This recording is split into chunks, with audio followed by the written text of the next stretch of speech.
Boa tarde. Bem-vindas e bem-vindos novamente ao seminário Os Fins da Democracia. Seminário que é realizado pelo Consórcio Internacional de Programas em Teoria Crítica e pela parceria entre o Departamento de Filosofia da Universidade de São Paulo e o Serviço Social do Comércio de São Paulo. Informamos que perguntas podem ser feitas ao longo das falas e entregues ao apoio.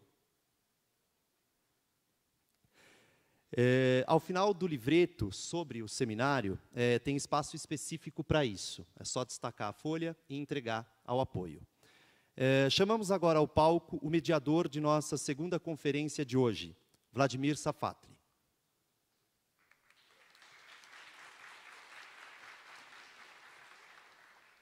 Então, bem, mais uma vez, obrigado pela presença de todos vocês, hoje à tarde.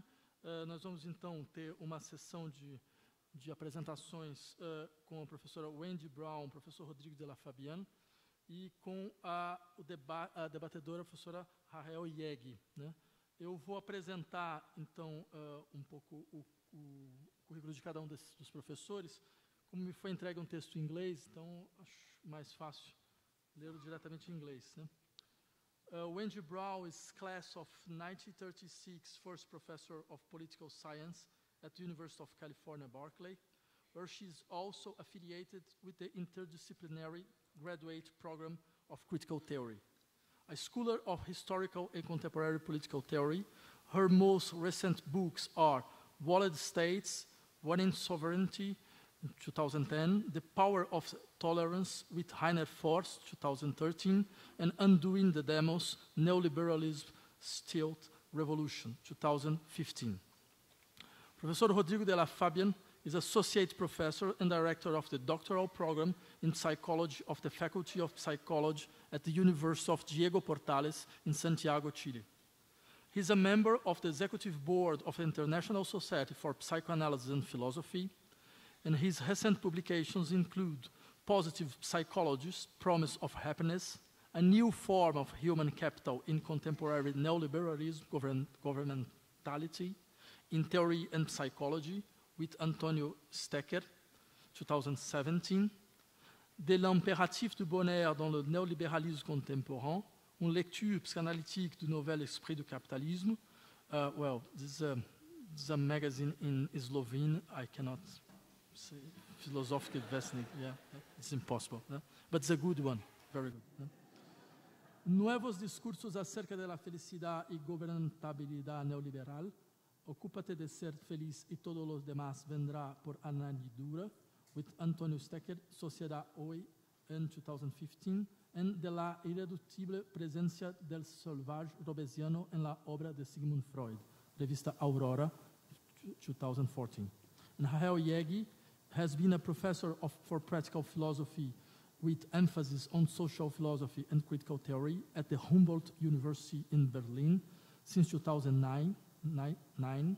She's taught at the Goethe University Frankfurt for 1998 to 2009. In 2002-2003, she was visiting assistant professor at Yale University. In 2015-2016, she was Theodor Heuss professor at the New School for Social Research in New York. In 2012, she was visiting professor at Fudan University, Shanghai. Her areas of specialization are social philosophy, critical theory, political philosophy, ethics, philosophical anthropology, and social ontology. Her recent publications include Alienation, with English translation in 2016, Nach Marx, que foi traduzida em 2016, e Crítica, em 2013, com tradução em inglês, editada pela Tito Vexen em 2009. All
those of us who claim not to believe in progress that we actually did. It's evident in our conviction, now broken, that certain things surely were behind us that now are in the streets. And that in turn, I think, leads us to a reminder from Walter Benjamin. The passage I'm about to quote, I think, is quoted 1,000 times a day these days. A reminder from him that we have to grasp deeply what bewilders and assaults us, that we can't just be appalled, we have to become comprehending. Otherwise, what use are we intellectuals? The statement from Benjamin, of course, is this: the current amazement that the things we are experiencing are still possible in the 20th century is not philosophical. What Benjamin meant, I think, is that to be philosophical means to confront what seems impossible, what seems amazing, what seems horrific, to confront it by trying to fathom it, trying to know it. And I would add that this knowledge now, of course, extends beyond philosophical knowledge. To fathom what's happening today will be obtained through genealogies, through political economy, through tracking logics and predicates and grammars and ascendant discourses and crises and contingencies. I did not say causes. We critical thinkers aren't looking simply for causes. We're looking for all that has made these eruptions, these times that are so disorienting, yes, appalling. What has made them possible? Our task is to figure that out. Now, of course, none of us can do this comprehensively. We need each other, which is what makes a conference like this so important. There are many pieces, many strands. Nobody's got the thing. Nobody's got the truth. And to that end, I'm very pleased to be sharing this afternoon with Rodrigo, whose work I think is astonishing. All right. My second preface that wasn't in the original paper, I have written out, and it goes like this. It's a response to that confusion we have about how a conference like this, a conference on democracy, could be called a gathering of communists by Brazilian right-wing protesters. Some of us are pleased and proud to be anointed this way, but not all of us. So our question, my question, how does our subject, the ends of democracy, a subject presumably motivated by concern that neither actually existing democracy nor hopes for more radical versions, come to an end? How do these concerns become aligned with what I take the right wing to be saying, which is that communism's darkest iterations, Cold War democracy, do comunismo, that's what we embody. What makes this inversion, our concern with democracy, hanging on to it, extending it, enriching it, deepening it, radicalizing it, clinging to it, what makes the inversion of that set of cares possible, legible in our time? And I'm offering one tiny strand of an answer in the paper that I'm giving today, and I'll just give you the précis before I move into it. The answer to how this inversion is possible in our time goes roughly like this in my paper. Through neoliberal rationality, form of reason, form of reconceptualization of democracy and capitalism, the social and the subject, democracy's meaning and practice have come to be equated on the one hand with markets, and on the other with an expanded and protected space for traditional morality.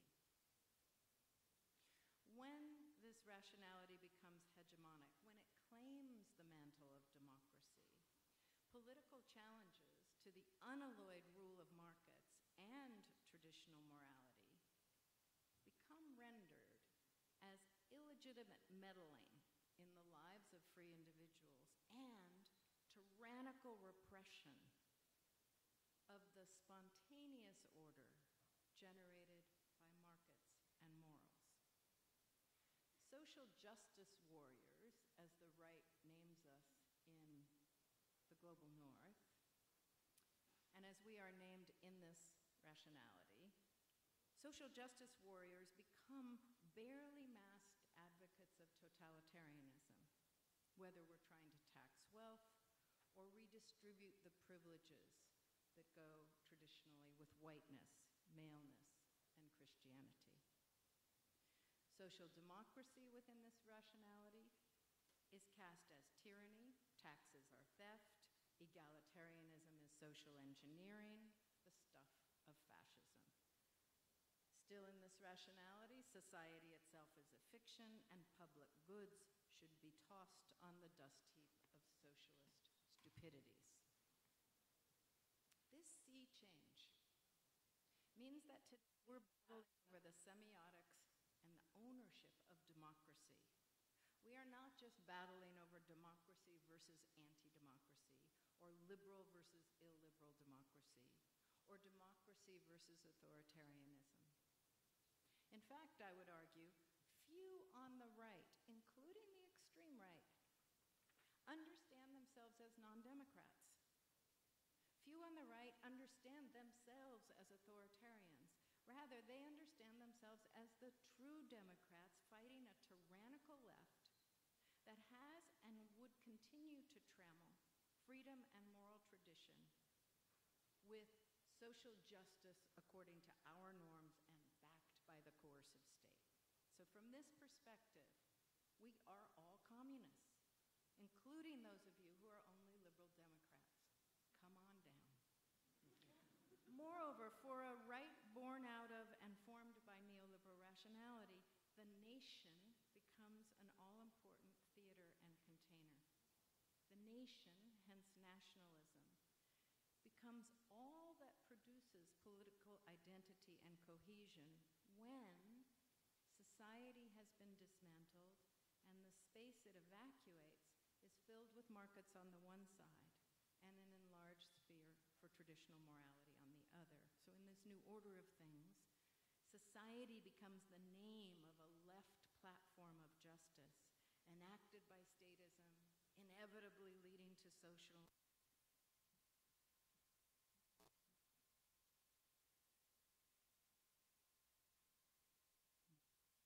and white maleness.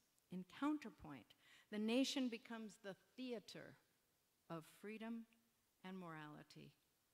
It harbors private property and prerogative, tradition, exclusion, and rightful exercise of state power to secure these things, both inside and out. So that's the arc, that's the précis of the argument I'm about to make, and I'm going to make it by focusing mainly on one thinker who brought us here, Friedrich Hayek, and mainly by concentrating, with apologies, on the Euro-Atlantic world. Not exclusively, but mainly. Now, here's the paper you actually have. White working and middle class backlash against socioeconomic dethronement by neoliberal economic policy and what Marine Le Pen termed savage globalization is rampant across the Euro-Atlantic and, of course, parts of the global South, too. Declining access to decent incomes, housing, schools, pensions, and futures has given rise to rebellion against imagined dark usurpers and against the cosmopolitans and the elites that they hold responsible for throwing open the doors of their nations and throwing them away. This much we know. But what's the political form of this anger and its mobilization? The old terms commonly bandied about to describe it, populism, authoritarianism, fascism, seem to me to inadequately capture the strange brew of bellicosity, disinhibition, and anti-democratic license and support for statism in the current one. Nor do these old terms identify the specific elements of neoliberal reason, a radically extended reach of the private, mistrust of the political, disavowal of the social, which together normalize inequality and disembowel democracy. democracia.